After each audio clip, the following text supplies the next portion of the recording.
આપણે હું જણાવું છું કે આપણે આંબલીનું ઝાડ હોય છે ને તેને કેવી રીતે અને કેવા પ્રકારે તેને તોડવામાં આવે છે અને તેને કાપવામાં આવે છે। જો અમે આજ કાપવાના છીએ આંબલીના ઝાડને, તો આગળ તો ગાઈસ જોઈ લો, આ આંબલીનું ઝાડ છે। આંબલીના ઝાડની અંદરથી આ તોડીએ ને તેના અંદરથી કોઈ નીકળતું નથી, પણ તેના અંદર જો આ મોટા મોટા કાંટા આવે છે ને, કાંટા તે સાહેબ બહુ લાગે છે। દેખો, આ આંબલીનું ઝાડ છે, બહુ મોટું છે। આ અમારા અહીંયા બે ત્રણ સાલથી ઊભું છે, પણ કંઈ વધતું નથી, એટલે કંઈ આંબલી વગેરે આવતી નથી।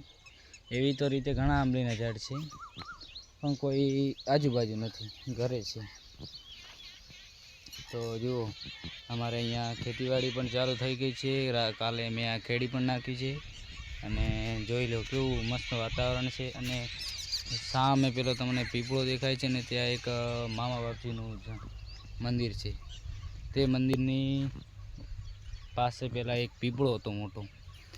એ પીપળો એક વર્ષે આવ્યો તો, વાવાઝોડું આવ્યું હતું ને ત્યારે તે પીપળો પડી ગયો હતો। કેટલો મોટો પીપળો છે, ત્યાં હું કાલ જઈશ ને તમને આગલા વિડીયોમાં બતાવીશ કે તે પીપળો કેટલો મોટો છે અને કેવી રીતે પડ્યો છે। સબસ્ક્રાઈબ કરતા જજો, ચેનલને લાઈક કરતા જજો।